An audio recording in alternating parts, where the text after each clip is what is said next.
तो बोला मणि पता बोलो बेटा। ओके, मंगलाचरण शुरू करते हैं। ओम अज्ञानतिमिरान्धस्य ज्ञानाञ्जनशलाकया तस्मै श्री गुरुवे नमः। श्री चैतन्य मनोभीष्टं स्थापितं येन भूतले स्वयं रूप कदा मह्यं ददाति स्वपदान्तिकम्। वन्देऽहं श्रीगुरु श्रीयुतापदकमलं श्रीगुरून् वैष्णवांश्च श्रीरूपं साग्रजातं सहगण रघुनाथान्वितं तं सजीवम् साधुवेतं सावधूतं परिजन सहितं कृष्ण चैतन्य देवं श्री राधा कृष्ण पादान् सहगण ललिता श्री विशाखान्वितांश्च हे कृष्ण करुणा सिंधु दीनबंधु जगत्पते गोपेश गोपिका कांत राधा कांत नमोस्तुते। तप्त कांचना गौरांगी राधे वृंदावनेश्वरी वृषभानुसुते देवी प्रणमामि हरिप्रिये। वाञ्छाकल्पतरुभ्यश्च कृपा सिन्धुभ्य एव च पतितानां पावनेभ्यो वैष्णवेभ्यो नमो नमः। जय श्री कृष्ण चैतन्य प्रभु नित्यानंद श्री अद्वैत गदाधर श्रीवासादि गौर भक्तवृंद। हरे कृष्णा कृष्णा कृष्णा हरे हरे, हरे राम राम राम हरे हरे। नमो विष्णुपादाय कृष्णपृष्ठाय भूतले श्रीमते भक्ति वेदांत स्वामिने नामिने। नमस्ते सारस्वते देवे गौरवाणी प्रचारिणे निर्विशेष शून्यवादी पाश्चात्य देशतारिणे। हरे कृष्ण। हरे कनेक्ट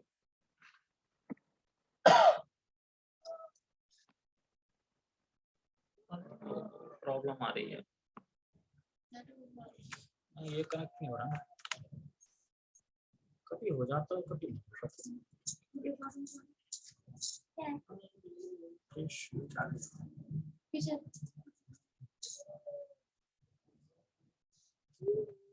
किशोरी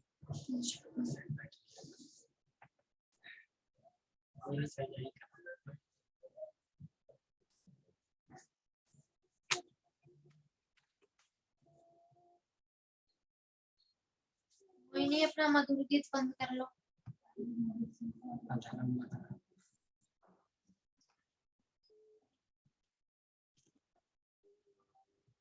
आवाज ठीक आ रही है? माइक तो कनेक्ट हो नहीं रहा है, आवाज ठीक आ रही है?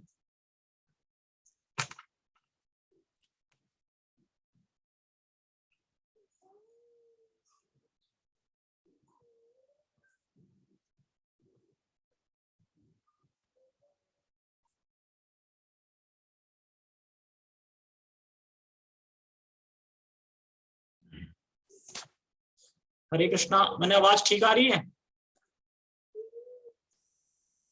ठीक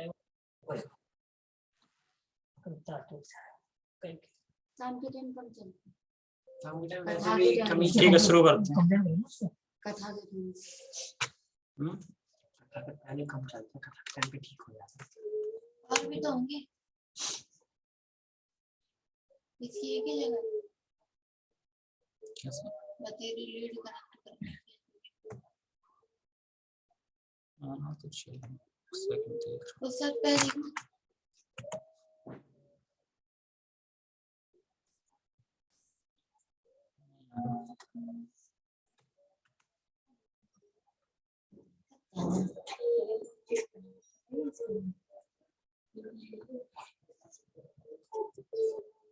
ठीक है, शुरू करते हैं। डेट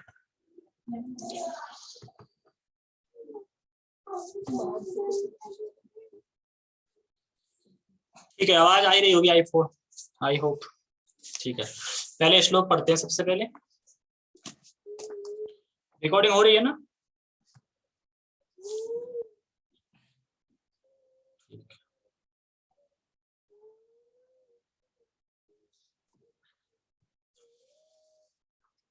तो हमने श्लोक भगवद गीता अध्याय 5 श्लोक नंबर 20 में पढ़ा था कि अगर जो उसको इंद्रियों को जो अच्छा लगता है उसमें वो हर्षित नहीं होता, और जो इंद्रियों को बुरा लगता है या जो मतलब जो उसे अच्छा नहीं लगता उसमें वो विषाद युक्त नहीं होता। और ऐसा कैसे हो पाता है? तो क्योंकि वो भगवद विद्या वो ले रहा है, तो भगवद विद्या से क्या है, वो दिव्यता में रहता है, हमेशा दिव्य में और दिव्य प्रकृति में रहता है। और क्यों रहता है कैसे, तो फिर 2-3 चीजें बताई गई थी, क्योंकि वो मोह रहित रहता है और स्थिर है। स्थिर का मतलब स्थिर है तो इसलिए चाहे अच्छी लगने वाली इंद्रियों को अच्छी लगने वाली चीजों, चाहे इंद्रियों को बेकार लगने वाली चीज, दोनों में सम रहता है। ठीक है, अब आगे के श्लोक में और बताया जा रहा है कि टॉपिक था अन्य गुणों का वर्णन हो रहा है, मतलब ठीक है, मतलब जो ब्रह्म में स्थित है उसका अन्य गुणों का भी वर्णन हो रहा है सर इस श्लोक में। ठीक है, तो हम पहले श्लोक पढ़ते हैं। बाह्य स्पर्शे स्वसक्तात्मा विन्दत्यात्मनि यत्सुखम् सा ब्रह्म योग युक्तात्मा सुखम क्षयम श्रुते। बाह्य स्पर्शे स्वसक्तात्मा विन्दत्यात्मनि यत्सुखम् स ब्रह्म योग युक्तात्मा सुखम क्षयम श्रुते। ठीक है, बाह्य स्पर्श स्वसक्तात्मा मतलब जो बाहरी स्पर्शों में, बाहरी स्पर्श मतलब जो बाहर की इंद्रियों में जो स्पर्श मिलता है, स्पर्श से अनासक्त रहता है, आसक्त नहीं हो सकता। ठीक है, असक्तात्मा लिखा है इसमें। और पूछे बाहरी स्पर्श क्या होते हैं, बाह्य स्पर्श क्या होते हैं, तो बाह्य स्पर्श होते हैं मतलब आंखों से रूप देखना, कानों से सुनना, आंखों से रूप देखना, कानों से सुनना, ये सब बाहरी स्पर्श बोले जाते हैं। मतलब इंद्रियों के, ज्ञान इंद्रियों के जो कार्य हैं, आंखों से देखना, कानों से सुनना, मुंह से खाना, नाक से सूंघना, ये सब चीजें। तो सुनना, तो जो ज्ञान इंद्रियों के विषय हैं इनसे वो अनासक्त रहता है वो व्यक्ति। एक्चुअली ये ज्ञान इंद्रियों के वो है ना, ये विषय, रूप को देखना ज्ञान इंद्रियों के विषय पहले बताया था, तो इनसे वो क्या है, अनासक्त रहता है, डिटैच। ठीक है, और कह रहे हैं विन्दत्यात्मनि यत् सुखम, सुखम मतलब यानी वो अपने मन में, अंतकरण में सुख भोगता है। अंतकरण एक्चुअली आत्मा को बोला जाता है, अंतकरण मतलब उसमें मन बुद्धि आत्मा मतलब अंतकरण में पूरा आ जाता है। अंतकरण मतलब जो दिखाई नहीं देता, अंदर है सारा, सूक्ष्म शरीर समझ लो, ऐसे करके समझ सकते हैं। तो बता रहे हैं विन्दत्यात्मनि यत् सुखम, तो आत्मा में यानी अपने मन में, अंतकरण में आ गया ना, आत्मा में अपने मन में, मतलब अंतकरण बोला जा रहा है, मन को, आत्मा को सुख भोगता है। आगे कह रहे हैं सब ब्रह्म योग युक्तात्मा सुखम क्षयम श्रुते, मतलब भक्ति योग कर्म योग से युक्त आत्मा खाता है, भोगता है, अनुभव करता है। तो कह रहे हैं कि जो भक्ति योग से या कर्म योग से जो युक्त आत्मा है वो खाता है मतलब कि भोगता है, मतलब क्या भोगता है, अनुभव को भोगता है, मतलब अनुभव करता है सुख का, किसका, आत्मा का अनुभव, परमात्मा का अनुभव, इनमें वो अनुभव करता है चीज में। ठीक है, अब इसको बड़ा ध्यान से समझना तो समझ में आएगा।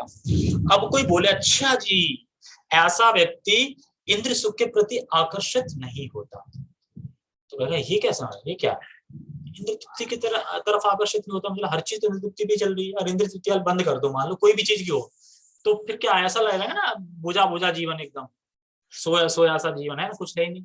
तो कह रहे ऐसे कैसे वो छोड़ देता है इंद्र तृप्ति। इंद्र तृप्ति तो हमने सुना है बहुत हैवी है, ये करो वो खाओ, डोसा खाओ, चॉकलेट खाओ, आइसक्रीम खाओ, बहुत सारी चीजें, मतलब इंद्र तृप्ति एक से एक है ना, जाओ शादियों में पार्टी में नाचो डांस करो, ऐसे कैसे छोड़ देता है वो।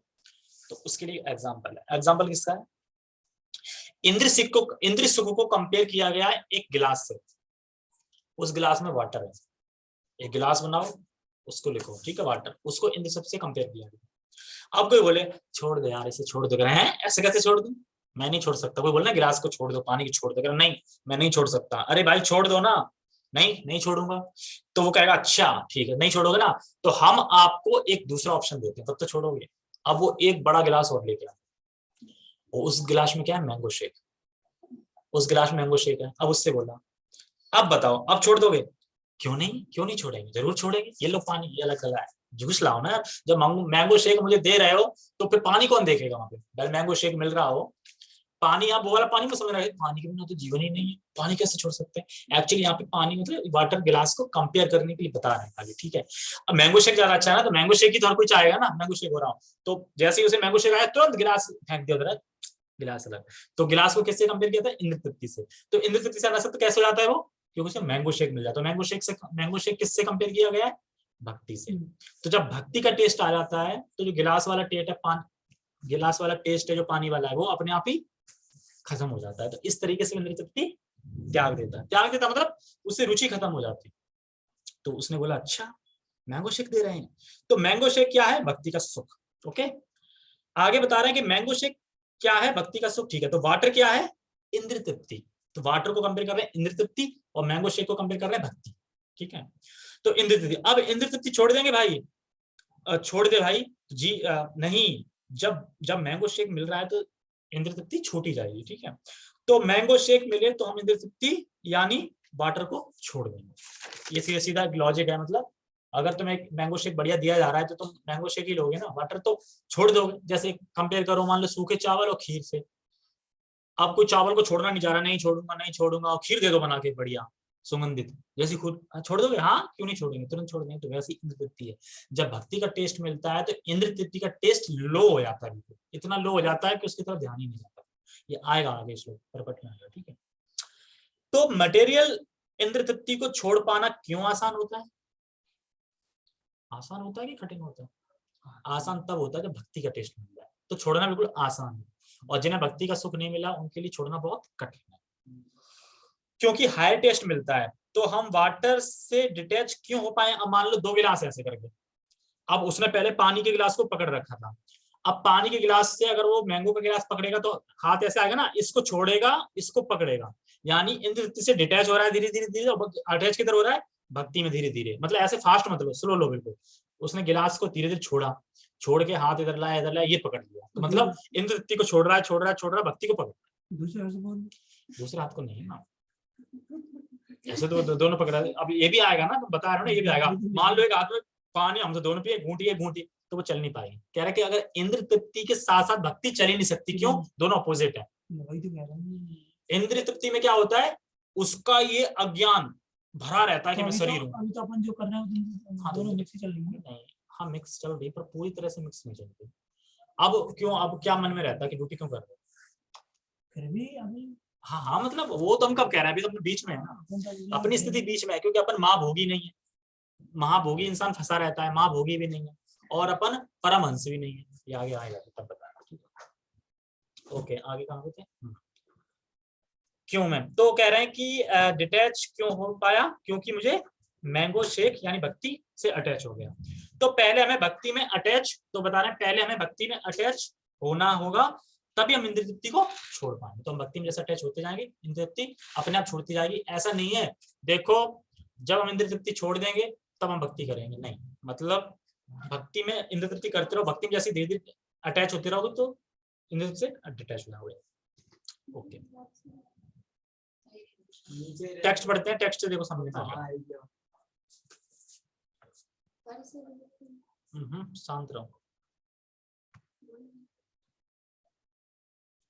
ठीक है, टेक्स्ट पढ़ते हैं। ऐसा मुक्त पुरुष भौतिक इंद्र सुख की ओर आकर्षित नहीं होता, अपितु सदैव समाधि में रहकर अपने अंतर में आनंद का अनुभव करता है। तो ये मैंने बता दिया आनंद क्यों मिलता है उसको, क्योंकि उसे मैंगो शेक मिल गया, पीने में बड़ा आनंद आया। फिर कह रहे हैं इस प्रकार स्वरूप सिद्ध व्यक्ति पर ब्रह्म में एकाग्र चित्त होने के कारण असीम सुख भोगता है। अच्छा, उसे असीम सुख क्यों मिलता है? बता सकता असीम सुख क्यों भोग रहा है? इस प्रकार स्वरूप सिद्ध व्यक्ति पर ब्रह्म में एकाग्र चित्त होने के कारण असीम सुख भोगता है, क्योंकि वो मान लो कि इसमें भी क्या कंपेयर कर रहा था? भक्ति को कंपेयर करते हैं। मान लो कि भक्ति का सुख क्या है? इनफाइनाइट। इनफाइनाइट मतलब जिसका कोई अंत नहीं है, अनंत गुना आनंद है भक्ति में। ठीक है, और इसके आगे इंद्रिय तृप्ति का सुख कुछ भी नहीं है, एकदम नीच है बिल्कुल इसके आगे। कैसे? जैसे इंद्रिय तृप्ति का सुख होता है लो क्लास, बिल्कुल लो क्लास, और इससे बहुत अच्छा होता है निराकार ब्रह्म का, परमात्मा का, जो बताया ना पर ब्रह्म मतलब परमात्मा का, जो कि निराकार को फॉलो करते हैं, उनका सुख कैसा है? इंद्रिय तृप्ति से बहुत अच्छा है, बहुत अच्छा है। तो उसमें मतलब लो से ऊपर है। और सबसे ज्यादा सुख होता है भक्ति का सुख, भक्ति ब्लेस। मतलब भक्ति का सुख इतना होता है कि निराकार से करोड़ों गुना गुना कर दो, उतना आनंद भक्ति में है, भक्ति के सुख में। तो इसलिए कह रहे हैं वो सुख भोगता है। तो बताया ना अभी पीछे लाइन में है ना, वो सुख भोगता है। कौन सुख भोग रहा है? वो ये सुख भोग रहा है, भक्ति का सुख भोग रहा है। भक्ति के सुख को खा रहा है, वो भक्ति के सुख को वो भोग रहा है। ये बताया जा रहा है। ठीक है, टेक्स्ट पढ़ते हैं। टेक्स्ट पढ़ लिया तो इस देखो टेक्स्ट में और आ रहा है नहीं होता। ऊपर चलते हैं। ऐसा मुक्त पुरुष भौतिक इंद्रिय की ओर आकर्षित नहीं होता। क्यों नहीं होता? कैसा पुरुष? जिसने अपने चित्त को शुद्ध कर लिया। तो जिसने अपने चित्त को शुद्ध कर लिया ऐसा पुरुष भौतिक जो आसक्ति है उसकी तरफ आकर्षित नहीं होता। नेट बंद तो नहीं हो जाएगा?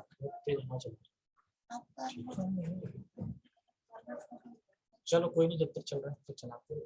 ओके, सुख भोगता है और कह रहे हैं सुख भोगता है। सुख भोगता बता रहे हैं कि उसका चित्त ओनली भगवान की तरफ जाता है। उसका चित्त केवल कहाँ जाता है? भगवान की तरफ ही जाता है। तो हमारा चित्त वहां जाता है जहां हमें कोई सुख मिल रहा हो। अब चित्त हमारा कहाँ जाएगा? जहां हमें दुख मिल रहा हो वहां चित्त जाएगा? नहीं जाएगा। जहां सुख मिल रहा हो वही चित्त जाएगा। अब मान लो कि सुख तुम्हें भगवान की कथा में, भगवान के नाम में, भगवान के जप में मिलेगा, फिर मन कहाँ जाएगा? मन हमेशा सुख में जाना चाहता है ना। लेकिन अगर हमें भगवान के नाम में सुख नहीं मिल रहा तो फिर कहाँ मन जाएगा? सुख में, तृप्ति में जाएगा। और अगर हमें भगवान के नाम में सुख मिल गया तो फिर मन कहाँ जाएगा? तो यही चीज इसमें बता रहा है। इसमें कनेक्ट होगा तो अच्छा रहता है यार, पहले से कनेक्ट करना।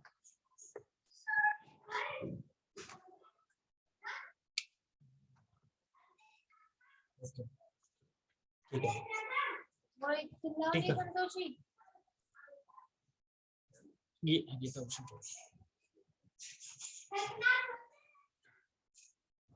इसे बोल दो ना, चुप हो जाएगी। तात्पर्य, तो तात्पर्य पढ़ने से पहले मैं कुछ बातें बताना चाहता हूँ, तो ध्यान से सुनिए। एक बात याद करो कि पिछले श्लोक से, पिछले श्लोक में, नीचे श्लोक में भगवान ने क्या बताया था कि जो अपनी कर्म इंद्रियों को रोक रहा है और मन में भोग का चिंतन कर रहा है तो वो कौन है? मिथ्याचारी। और वही भगवान यहाँ पे क्या बता रहे हैं कि जो अपने कर्म, मतलब अपने इंद्रिय कर्मों को जिसने संयम कर लिया है और संयम करते करते जिसका हृदय शुद्ध हो गया है, तो अब उसका मन कहाँ जा रहा है? भगवान में ही जा रहा है। अगर वो कुछ कर भी नहीं रहा है तब भी उसका मन भगवान में ही जा रहा है। तो दोनों एक चीज बता रहे थे ना, वहां बता रहे थे कि वो मिथ्याचारी है, लेकिन जब प्रैक्टिस होती रहती ना, होती रहती तो वही चीज फिर भगवान के मन में लगने लगता है, फिर भगवान में स्थित हो जाता है। तो यहाँ पे देखो बता रहे हैं कि एक बात फिर से याद करो, यही बात भगवान बता रहे थे कि कर्म इंद्रियों को संयमित करके मन को संयमित करने का प्रयास कर रहा है, पर मन अगर भोगों में जा रहा है तो मिथ्याचारी है। और अब यहाँ पे वही भगवान बता रहे हैं कि कर्म योग का अभ्यास करते करते करते करते हृदय पूरी तरह शुद्ध हो गया है तो मन अपने आप भगवान की तरफ प्रभावित होने लगा। अब भले ही वो कुछ क्रिया नहीं कर रहा है, कुछ कार्य ना, लेकिन मन तब भी भगवान में लगा है, उसका चरणों में लगा है उसका हमेशा। ठीक है, और बता रहे थे कि इंद्र सुख भोगने की आसक्ति नहीं रहती उस व्यक्ति की। क्यों नहीं रहती? तो वो फिर से इसमें बता रहे हैं क्योंकि उसे अपने स्वरूप का अनुभव या सुख होने लगता है, इसलिए उसे इंद्रिय की आसक्ति नहीं रहती। इंद्रिय क्यों त्याग देता है? मैंगो शेक से बताया था ना। अब अगर वैसे लें फिलोसफी से, तो फिलोसफी समझ सकते हैं, वो अपने स्वरूप का अनुभव कर रहा है, इसलिए वो सुखी एकदम, इसलिए इंद्रिय नहीं जा रहा। दूसरा, और परमात्मा ने भगवान से प्राप्त होने वाला सुख का भी अनुभव कर रहा है, भगवान से प्राप्त होने वाला सुख है उसको भी अनुभव प्राप्त कर रहा है। और सुख का अनुभव करने से वो संबंधित रहता है, समाधिस्थ रहता है। वो सुख का अनुभव कर रहा है तो वह समाधिस्थ रहता है। और भगवत गीता, भागवतम, जब ये सब चीजें अभी हमें कड़वी लग सकती है, अभी हमारे लिए कड़वी है, हमें कड़वी लग सकती है, पर शास्त्र क्या बोल रहा है? ये तुम्हारे लिए बहुत अच्छी है। तो हम इस स्थिति पे हैं नहीं, पर हमें पता है कि हम इस स्थिति पे आ जाएंगे, ये बता रहे हैं। जैसे कि एक जिसको पीलिया हो गया है, ये लाइट से किससे, तो क्या बता रहे थे? क्या बता रहा था? हाँ, हमें पता है कि हम आगे ऐसी स्थिति में आ जाएंगे, लेकिन दिक्कत मतलब आ जाएंगे, लेकिन अभी तो है नहीं, अभी तो हम इस स्थिति में है नहीं बीच में, लेकिन हम पता है कि हम आ जाएंगे। जैसे कि पीलिया की दवा खाने वाला, पीलिया मतलब क्या, उसमें क्या मना करा है? जैसे वो है स्वीट्स नहीं खा, स्वीट्स मतलब उसे कड़वा लगता है, लेकिन उसे पता है कि मैं स्वीट्स खाते खाते ही ठीक हो जाऊंगा, और स्वीट्स फिर मीठा भी लगने लगेगा। तो अब भले हमें अभी अच्छा लग रहा हो सुबह जप करना, सुबह जगना, लेकिन हम करते करते करते करते यही चीज अच्छी लगने लगी और हमारा हृदय भी शुद्ध हो जाएगा और हमें समझ में आ जाएगा हम उस स्थिति में पहुंच। कृष्ण भावना मृत के महान भक्त श्री यमुनाचार्य ने कहा है, क्या कहा है? यमुनाचार्य ने कहा है, यद गधी मम चेत कृष्ण पदार विंदे नव नव रस धामं रंतुमासीत तदवधि बत नारी संग में स्मरणीयामाने भवती मुखार विकारा सृष्टु निष्ठीवनं च। यद्वदि मम चेत कृष्ण पदार विंदे, मतलब जब से मेरा कृष्ण के चरण कमलों में, जब से मेरा मन चरण कृष्ण के चरण कमलों में क्या पदार बंदे मतलब लगा हुआ है, तब से क्या हो रहा है बता रहे हैं, नव नव रस धा मन्यु धत्त रंतुमासी। तो बता रहे हैं वह चरण कमल जो नए नए, वह चरण कमल जो नए नए रसों का धाम है, वहां से उद्भूत हो रहे हैं। तो अन्य अन्य रस जिनको मैं चख रहा हूं, जब से मेरा मन भगवान के चरणों में लगा है तब से मैं नए नए रसों का अनुभव कर रहा हूँ, चख रहा हूँ, जो उनके धाम से नए नए आ रहे हैं, कृष्ण के धाम से। ठीक है, अच्छा फिर उसके बाद कह रहे हैं तदवधि बत नारी संग में स्मर्य माने, मतलब तब तब कदाचित मुझे नारी संग स्त्री संग का अगर स्मरण हो जाता है, अगर स्मरण भी हो जाता है, तो कह रहे हैं भवती मुखार विकारा सृष्टि निष्ठी वनम च, तो कह रहे हैं तो मेरा मुख अरुचि जैसा बन जाता है, एकदम बुरा, जो होठ है ना अरुचि जैसे बन जाते हैं, जो बेकार है करके अरुचि से बन जाता है और मैं उस पर थूकता हूँ। तो जब इस प्रकार का अनुभव भक्त को होने लगता है तो उसकी अब जो इस प्रकार का अनुभव हो रहा है तो इंद्रिय तृप्ति में आसक्त होगा वो? बिल्कुल नहीं होगा। लेकिन यहाँ पे एक सवाल उठा गया, क्वेश्चन उठा गया कि एक बात बताओ, तो नारी संग का विचार कैसे आया? वो तो मुक्त पुरुष है और क्षण और हर क्षण भक्ति का मतलब मनन भक्ति का कर रहा है, भगवान के चरणों में लगा हुआ है, उन्हीं का मनन कर रहा है, उन्हीं का स्मरण कर रहा है। तो ये नारी संग का जो बता रहे हैं ये कैसे आ गया उसके मतलब अंदर, चित्त में कैसे आ गया? तो बता रहे हैं यहाँ पे कि विचार कैसे आया। तो एक तरफ कह रहे हैं कि वो भक्त को कृष्ण भक्ति का सुख हर क्षण प्राप्त हो रहा है, और दूसरी तरफ कह रहे हैं कि स्त्री का विचार कैसे आ गया। तो बता रहे हैं देखो आंसर में, चित्त में संस्कार रह जाता है, ऐसा नहीं कि संस्कार पूरी तरह एकदम साफ हो गया है, चित्त में संस्कार रह जाता है और वह भक्ति भजन करते समय बाहर भी आ सकता है। जैसे कि अगर कमरा साफ है, देखने साफ लग रहा है, लेकिन अगर तुम उसे साफ करने बैठोगे तो धूल निकलेगी ही निकलेगी, तो अरे कहाँ से धूल निकल गई, लेकिन वैसे धूल है। ठीक है, तो कह रहे हैं कि बता रहे हैं इसमें जब जब वो बाहर भी आ गया, लेकिन अब उसमें विषय आसक्ति नहीं है, आ गया मन में लेकिन अब उसमें विषय आसक्ति नहीं है। ऐसा नहीं अब आ गया तो उसमें हो गया आप सोचने लगा, नहीं, विषय आसक्ति बिल्कुल भी नहीं है, विषय आसक्ति से मुक्त है। तो वह भक्ति के सुख में है और भक्ति बढ़िया से हो रही है, पर अचानक बादल की तरह वो एकदम सोच आ गई, मतलब विचार आ गया बादल की तरह, ना एकदम धूप निकल रही तो तुरंत बादल आ गया कहीं से, और तुरंत थोड़ी देर बादल गायब हो गया एकदम ऐसे करके, तो तुरंत आ भी गया। तो आ जाता है वो, ठीक है, भक्तों में आ जाता है, लेकिन वो उसमें आसक्त नहीं होते, आया चला गया, आसक्त नहीं मतलब अटैच नहीं हो रहा, कभी आसक्त नहीं हो रहा। एग्जाम्पल, जैसे एक रूम है, जब सफाई करते हैं तो बहुत सी धूल निकलती है, तो एक जो मतलब महापुरुष है मान लो, तो ऐसा हो जाता है। अब इसने एक प्रश्न किया, what is the purpose of grihastha आश्रम? सुना, गृहस्थ आश्रम का क्या पर्पज है? मतलब जैसे मनुष्य जीवन में गृहस्थ आश्रम रह रहे हैं तो उनके क्या कर्तव्य है, मतलब क्या पर्पज है, मतलब क्यों जी रहे हैं, क्या है? तो कह रहा है उसका एक ही पर्पज है, उससे बाहर निकलना। तो इंग्लिश में बता रहे हैं the purpose of grihastha ashram is come to out it, मतलब इससे करके बाहर निकल जाए। क्यों नहीं निकलेंगे बाहर? भैया ये जगत तो बहुत अच्छा है, सुखमय है। तो कहते ठीक है, काम करो, पहले आप देखो कि इस जगत में कितना कष्ट है, फिर 50 साल के बाद निकल जाओ। तो 50 साल तक क्यों दिया गया है ग्रस्त? 50 साल तक तुम ये भुगतने के लिए कि हाँ कष्ट है यहाँ, अब 50 साल तक निकल जाओ। समझ में आ गया? इसलिए लेकिन तो भी निकले चिपके हैं, तब तक फिर अटैच हो जाते हैं, चिपके बहुत से लोग निकल भी जाते हैं, 10 लोग तो पहले निकल जाते हैं। अब देखो, अब इसमें क्या बता रहे हैं, तुम्हें समझ नहीं आ रहा कि कष्ट है तो जाके देख लो और फिर 50 साल के बाद निकल जाओ। मतलब बोल रहे हैं ना, भगवान तो मान नहीं रहे हो कि कष्ट है, ये दुखा ले हम चिल्ला रहा हूँ, भगवान ने पहली स्टैम्प लगा दी दुखा ले, और हम उस दुख को सुख समझ के कह रहे हैं, मतलब भुगत रहे हैं। तो जब तक भोग में पड़े रहेंगे तब तक भक्ति का सुख प्राप्त नहीं होगा। तो ये सारे वाक्य जो बताएं किसने बोले? यमुनाचार्य। ठीक है, ओके आगे बढ़ते हैं। जब से मैं कृष्ण की दिव्य प्रेम भक्ति में लगकर उनमें नित्य नवीन आनंद का अनुभव करने में लगा हूं, तब से जब भी काम सुख के बारे में सोचता हूं तो इस विचार पर ही मैं थूकता हूं और मेरे होठ अरुचि से सिमट जाते हैं। तो जो मैंने श्लोक समझा दिया उसी की व्याख्या है। ठीक है, ब्रह्म योगी अथवा कृष्ण भावना वाले व्यक्ति भगवान की प्रेमा भक्ति में इतना अधिक लीन रहता है कि इंद्र सुख में उसकी तनिक भी रुचि नहीं रह जाती। समझा क्यों नहीं रुचि रह जाती? पीछे बता दिए, फिर बता। देखो, क्या ये हमारा वर्णन कर रहे हैं? जो कृष्ण भावनावित है तो भौतिकता दृष्टि में मतलब काम उसमें कहता है इंद्र सुख में उसकी तनिक भी रुचि नहीं रहती, तो क्या हमारा वर्णन हो रहा है? तो कह रहा है कि नहीं, एक जो भोगी व्यक्ति है वो तो फंसा हुआ है बिल्कुल, और एक जो परमहंस है वो बाहर निकला, तो हम कहाँ हैं? तो हम बीच में हैं। बीच में समझते हो? तटस्थ शक्ति मतलब बीच में है, ना इधर के ना उधर के। जैसे कि एग्जाम्पल, जैसे प्रभु जी बता रहे थे कि उनके गांव में एक इस्कॉन की जमीन थी, तो इस्कॉन की जमीन थी, तो वहां पे लोगों ने क्या बीच में से रास्ता बना लिया था निकलने के लिए। अब बीच में से रास्ता बना लिया था निकलने के लिए, तो अब रास्ता बना लिया, तो लेकिन जब ये गए कि नहीं ये जमीन हमारी है, ये हमें चाहिए, रास्ता बंद करने लगे, तो तुरंत आगे आ गए हैं, ऐसे कैसे रास्ता बंद कर सकते हो? हम तो शुरू से निकल रहे हैं, हमारा रास्ता है, नहीं रास्ता नहीं हटेगा ये वो। तो इसे क्यों बता रहे थे? वो इसलिए बता रहे थे कि जब तक हम भक्ति नहीं कर रहे हैं तब तक तो काम क्रोध लोभ ये शांति से बैठे हैं, और जैसे हम भक्ति करने लगते हैं, अरे बस तुम्हें ऐसे भक्ति कैसे कर सकते हो, ये तो मेरी जगह है, हम यहाँ पे शुरू से रह रहे हैं, भक्ति ऐसे कैसे कर सकते हैं? तो इसलिए ऑब्जेक्शन करते हैं। तो जो रास्ता बना लिया था लोगों ने, वो काम क्रोध लोभ को रेफर करते हैं, मतलब बता रहे हैं, मतलब एग्जांपल से। तो ऐसे हमारे अंदर जो काम क्रोध लोभ बैठा है, तो हम जब तो भक्ति नहीं करेंगे तब तो पता नहीं चलेगा, सिर्फ कोई पता चलेगा मैं काम हूँ, क्रोध में हूँ, या मैं लोभ कर रहा हूँ, नहीं। लेकिन जैसे ही भक्ति करने लगे वैसे ही सारी चीजें कहते हैं, अरे तुम कैसे भक्ति कर रहे हो, है हम यहाँ शुरू से रह रहे हैं।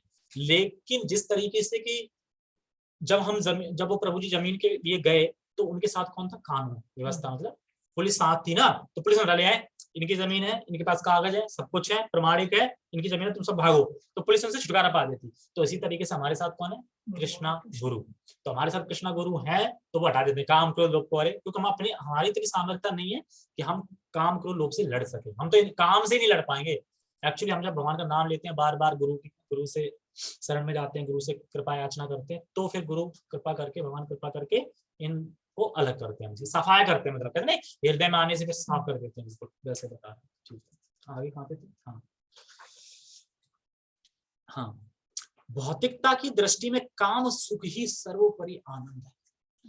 भौतिकता की दृष्टि में, अगर हम भौतिकता की दृष्टि में देखें तो जो काम सुख है ये सर्वोपरि है, मतलब यही मैन है, इसी सारा कुछ हो रहा है, पूरा विश्व इसी में चल रहा है, काम सुख में। तो बता रहे हैं इसमें, देखो एक भौतिकतावादी व्यक्ति सोच ही नहीं सकता कि तथाकथित ये जो सुख है जिसको भगवान ने दुख कहा है, मतलब वो सोच ही नहीं सकता है तथाकथित जो मैं ये सुख सोच रहा हूँ एक्चुअली वो दुख है, भगवान ने कहा है कि दुख है, लेकिन वो सोच नहीं सकता कि ये दुख है, वो क्या सोच रहा है? सुख ही है, भौतिकतावादी।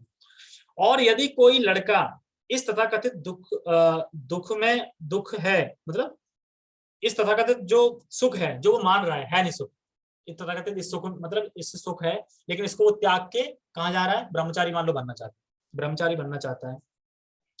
मतलब मान लो कि जो वो सुख मानते हैं, अगर वो छोड़ता है तो परिवार वाले क्या बोलते हैं? तो परिवार वाले दुखी रहते हैं। जैसे मान लो कि ये सुख नहीं है, ये जगत में भौतिकतावादी सोचते हैं ये सुख है, पर ये सुख है नहीं, क्योंकि भगवान इसको दुख मानते हैं। अब तथाकथित तो इस दुख को छोड़ना चाहता है, एक्चुअली दुख को ही छोड़ रहा है ना, घरवाले क्या सोचते हैं? सुख को छोड़ रहा है, तो घरवाले बड़ा दुखी आते हैं, क्या सोचते हैं? अरे तुम इतने अच्छे सुख को छोड़ के जा रहे हो, ब्रह्मचारी बन रहे हो। अब उन्हें ये बताओ सुख है कि दुख है? अरे कैसे न्यूज पे आया था, हाँ, माँ बाप दोनों सर पटक रहे हैं, खूब रो रहे हैं, खूब कर रहे हैं, लेकिन जो था प्रभु जी था वो उसमें 2 साल से ब्रह्मचारी बन के उधर ही जाते थे चुपके वैसे ही, और लास्ट में आके दीक्षा ले ली। अच्छा, और वही रहने लगे, ब्रह्मचारी बन गए। हाँ, तो वही है, जो घर वाले समझदार होते तो वही बता रहे हैं, माता पिता जानते ही नहीं सुख के बारे में, तो सुख क्या है? जो आध्यात्मिक सुख है। अब अगर जो जानते हैं वो तो अलाउ कर देंगे, पर जो जानते नहीं है वो नहीं करेंगे अलाउ, वो नहीं कर रहे। तो लेकिन वैसे हमारे जो माता पिता वो वेद माने जाते हैं, तो वेद क्या क्या है? 50 साल के बाद निकलो। अगर मान लो गृहस्थ में आश्रम ज्वाइन करना है तो 50 साल बाद तो निकलना ही चाहिए, लेकिन अगर तुमने गृहस्थ आश्रम ज्वाइन कर लिया तो 50 साल बाद निकल नहीं पाओगे। और अगर तुमने गृहस्थ आश्रम ज्वाइन नहीं किया, ब्रह्मचारी किया, तो फिर तो सही है, क्योंकि फिर तो तुम फिर दिक्कत ही नहीं है, फिर तो अटैचमेंट सारी खत्म ना, फिर अटैचमेंट तो पूरी शादी के बाद शुरू होती है ना, पूरी शादी कोई बता रहा है, ठीक है। तो सारा संसार उसी के वशीभूत है, और भौतिकतावादी लोग तो इस प्रोत्साहन के बिना कोई कार्य नहीं कर सकते, इसमें बहुत कोई कार्य नहीं कर सकते। और आप देख ही सकते हैं कि भौतिकतावादी कितना कार्य करते हैं उसके पीछे, मतलब इतना कार्य करते हैं, कैसा कार्य करते हैं? लटक के 3-3 घंटे जाते हैं ट्रेन से काम करने, मतलब इतने हुए हुए हैं काम आ सकती है, कुछ पूछो मत।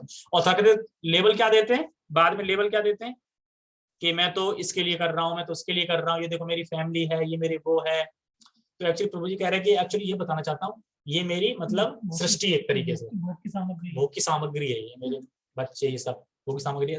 और वो अपने इंद्र तृप्ति के लिए ही कार्य कर रहा है, वो क्या भोग चाहता है ना उनसे। तो भौतिकतावादी जो भी व्यक्ति कार्य कर रहा है अपनी इंद्र तृप्ति पे ही कर रहा है, भगवान के लिए बिल्कुल नहीं कर रहे हो। तो यहाँ पे चीज बताई जा रही है कि कितना कार्य कर रहे हैं केवल थोड़े से सुख की प्राप्ति के लिए। हाँ, और तथाकथित 3-3 घंटे लटक के जा रहे हैं, 12 घंटे काम कर रहे हैं, क्या करने के लिए प्राप्त होने? थोड़ा सा सुख जो कि है नहीं। अगर मान लो पूरी दुनिया में अलाउ हो जाए कि सुख जो तुम समझ रहे हो है ही नहीं, चला हुआ है चला हुआ।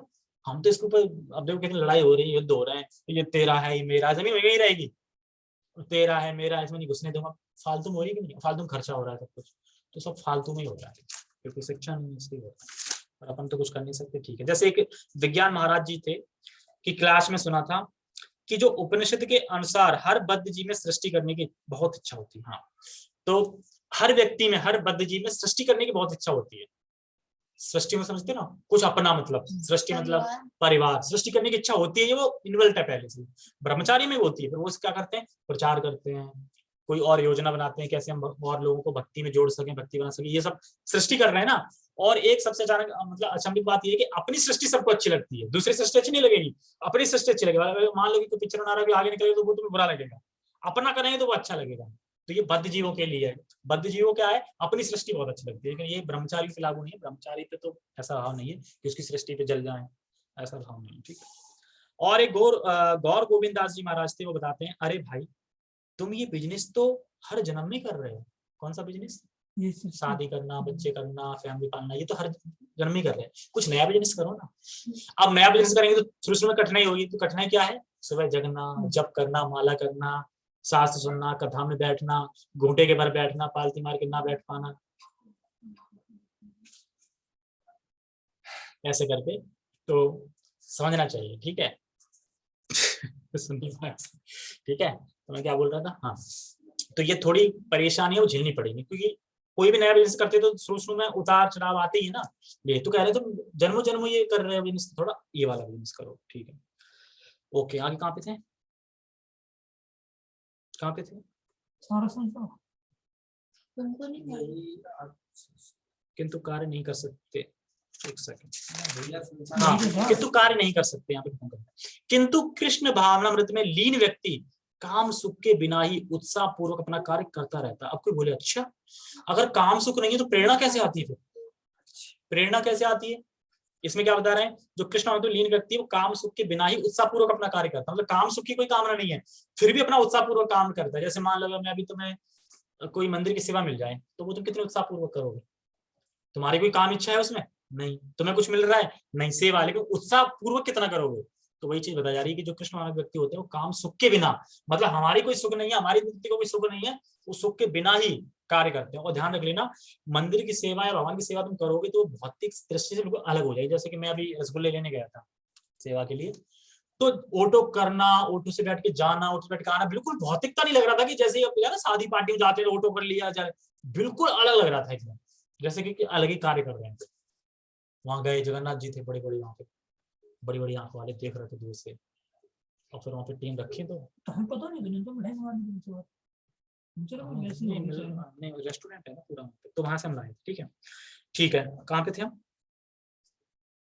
हाँ, करता है, हाँ कार्य करता है, कार्य करते बता रहे हैं। सुंदर बात, देखो भोग का प्रेरणा नहीं है, तो इसका मतलब ये नहीं है कि कोई प्रेरणा ही नहीं है। मान लो क्या ना, काम आसक्ति के लिए कोई वो मतलब नहीं करता है, बिना काम आसक्ति की प्रेरणा से उत्साह पूर्वक करता है। तो कह रहा है अगर भोग, ऐसा नहीं है कि भोग की प्रेरणा हो तो ही कोई कार्य होगा, बिना भोग की प्रेरणा के भी बहुत अच्छा उत्साह हो सकता है। कैसे? कृष्ण को सुखी करने की इच्छा होनी चाहिए कि कृष्ण को सुखी मैं कैसे करूं, और इस इच्छा से बहुत विस्तार हो जाता है। मतलब एक कृष्ण की इच्छा करोगे ना, तो जब इच्छा वो कर रहे होंगे तो उसी में से बहुत विस्तार हो जाते हैं, बहुत चीज मतलब, और इच्छा मतलब प्रेरणा आ जाती है उसी से, ठीक करने की। तो जैसे भगवान की सेवा करने में अलग ही उत्साह है। कुछ लोगों को कृष्ण भावनामृत में लेके जरूर आए, ऐसा नहीं कि लेके आए और छोड़ दिया, लेके बस हमने बता दिया ना सुला माला करो, फिर पूछा ही नहीं कभी भाई कर रहे हो माला कि नहीं कर रहे हो, क्या है कैसे, तो सारी चीजें फोकस रखना है उस पर, ठीक है। और लास्ट में क्या है? यही आत्म साक्षात्कार, कहां पे? यही आत्म साक्षात्कार की कसौटी है। आत्म साक्षात्कार तथा काम सुख कभी साथ साथ नहीं चलते। आप समझ, साथ साथ नहीं चलते मतलब क्यों नहीं चलते साथ साथ? बताओ। क्योंकि काम सुख में कि मैं ये शरीर हूं, ये ज्ञान गहरा रहता है, या अज्ञान गहरा रहता है, कि मैं शरीर हूं, ये ज्ञान रहता है, मतलब इतना गहरा हो गया। और आत्म साक्षात्कार इसका उल्टा है, इसी दोनों ये साथ साथ नहीं चल सकते। जैसे मैं शरीर हूं और शरीर से जुड़ी चीजें सभी मेरी हैं, और फिर वो शरीर में आसक्त रहता है। तो फिर साथ साथ कैसे चल पाए? अगर एक घूंट पानी का पी लिया, एक मैंगो शेक का पी लिया, ना तो इसका टेस्ट ना उसका टेस्ट, और फिर वो ना इधर ही रह पाएगा ना इधर ही रह पाएगा, और फिर साथ साथ चल ही नहीं पाएगा। ठीक है, तो वही बता रहे हैं। लास्ट में कह रहे हैं, लास्ट की लाइन कर रहे हैं, कृष्ण भावनाविद व्यक्ति जीवन मुक्त होने के कारण किसी प्रकार के इंद्र सुख द्वारा आकर्षित नहीं होता। देखो नहीं होता मतलब, तो ये कसौटी है। कसौटी मतलब होता है स्टैंडर्ड है कि कृष्ण भावनावित का वाकई हम कृष्ण भावना भावित हुए इस भोग की इच्छा से निवृत्त हो जाएंगे। तो हम इंद्र सुख द्वारा आकर्षित क्यों नहीं होते? क्योंकि अगर हम कृष्ण भावनावित हैं, व्यक्ति वाकई में हैं, तो ये जो भोग की जो चीजें हैं उनसे निवृत्त हो जाएंगे, क्योंकि हम कृष्ण भावनावित में दृढ़ हो जाते हैं। ठीक है, ओके। नहीं, यहाँ कह रहा है कि साथ साथ नहीं हो सकता। अभी जो बता रहा है कि अगर आप कर्म करते रहोगे तो धीरे धीरे हमारा शुद्ध हो ही जाएगा। हाँ, फिर आगे वो तो नहीं रहेगा ना, पुरानी फिर ये चीज कट तो नहीं नहीं रहेगा। रहेगी ना, एक तो हट ही जाएगी। वो साथ साथ चलने, मतलब वो बता रहे हैं एक ही पटरी पे दोनों चल ही रहे हैं। वो अब स्टार्टिंग में कोई चलेगी चलते तो हट जाएगी। हाँ, वो हट जाएगी ना, मतलब साथ चलेगी नहीं हमेशा, मतलब वो फिर हटेगी। या तो भक्ति हट जाएगी या ये हट जाएगी। और भक्ति में दृढ़ विश्वास है तो भक्ति नहीं हटेगी, भगवान साथ है, ये हट जाएगी। और एक चीज सोच के देखो, अभी हम मतलब रियलाइज कर नहीं पा रहे हैं, 2 मिनट और बोलता हूँ, लेकिन अगर सोच के देखो, जितना आनंद में इंद्र सुख में आ रहा है, मतलब जो भी चीज ले लो XYZ, उससे करोड़ों गुना ज्यादा भक्ति में है, भगवान बता रहे हैं। अब सोचो और करोड़ों गुना ज्यादा आएगा तो फिर ये इंद्र सुख क्या लगेगा हमें? इंद्र सुख तो फिर लोग कहते हैं ना, अच्छा ये हमारा ये छूट जाएगा, ये छूट जाएगा, वो छूट जाएगा, कैसे? लेकिन ये सोचो कि जब भगवान की भक्ति का सुख मिलेगा तो ये सब फीका पानी, अरे तुरंत त्याग दिया, बताओ तब से त्यागने हैं, कैसे छोड़ दूं? अच्छा मैंगो शेक लोगे? हाँ तुरंत छोड़ देंगे। तो वैसे वो अपने आप त्याजेबल हो जाती है, मतलब ये अपने आप त्याग देते हैं। चलो ठीक है फिर, आई होप कि पता नहीं अब कनेक्ट कल से मैं पहले से माइक कनेक्ट कर दूंगा, माइक कनेक्ट हुआ। ठीक है फिर, जगत गुरु श्रील प्रभुपाद की जय, श्री भगवद गीता की जय, गौर प्रेमानंदे, हरि हरि बोल।